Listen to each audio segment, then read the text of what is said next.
Bom dia, irmãos, na paz de nosso Senhor Jesus Cristo. Mais uma vez vamos meditar aqui nesses versículos que se encontram em 2 Coríntios, capítulo 5, verso 21, e João 6 e 57.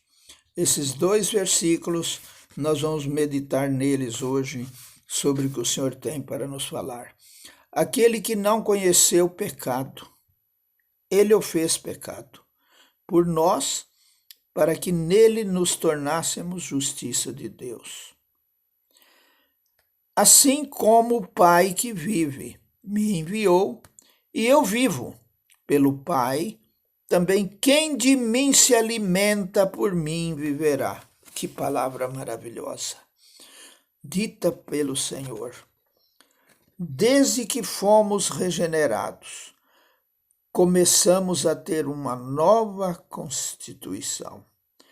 Cristo, como pão sem fermento, tornou-se a nossa comida sem fermento para nos reconstituir, a fim de que nos tornemos uma nova massa, a igreja.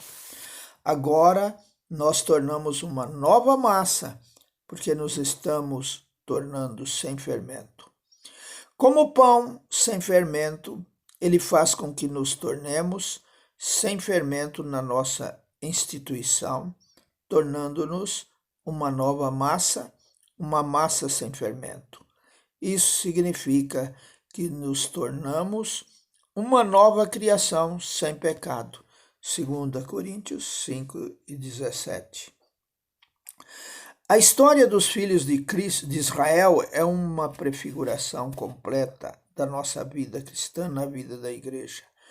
Os filhos de Israel não viviam de maneira individualista. Pelo contrário, viviam acampando, viajavam e lutavam juntos. A sua vida coletiva tipifica a nossa vida na igreja.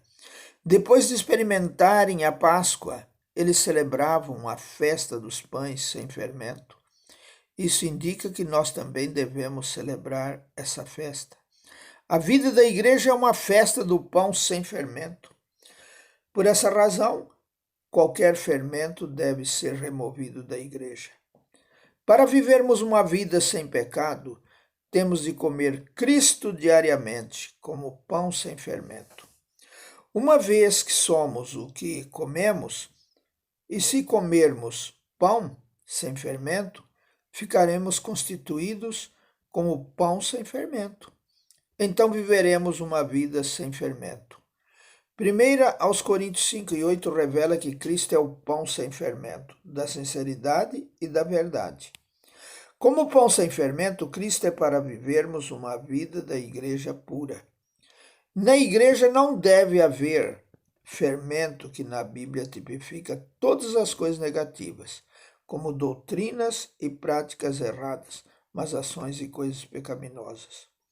Embora em Cristo não tenhamos fermento segundo o nosso ser natural, estamos cheios de fermento.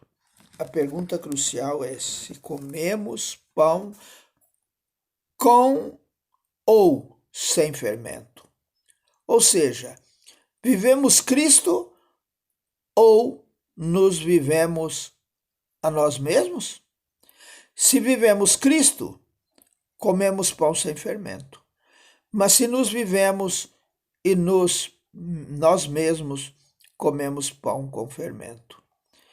Em 1 Coríntios 5, 7, Paulo nos admoesta a lançar fora o velho fermento, para que sejamos uma nova massa, como somos de fato sem fermento.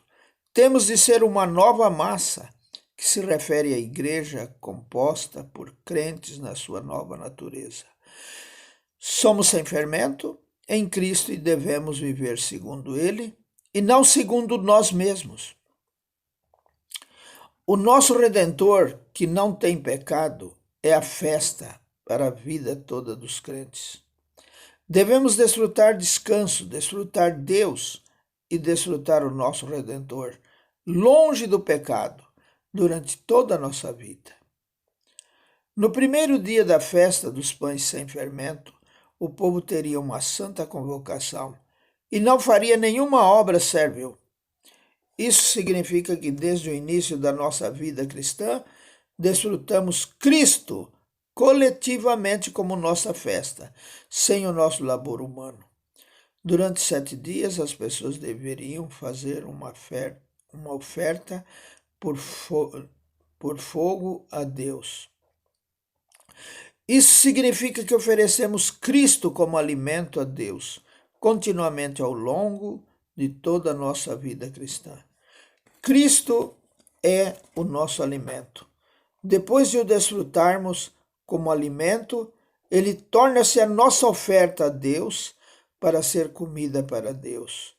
Na mesa do Senhor, mostramos a todo o universo que durante a semana tomamos Cristo como nossa comida sem fermento, como nosso suprimento de vida, que não tem pecado e que vamos para a mesa com Ele.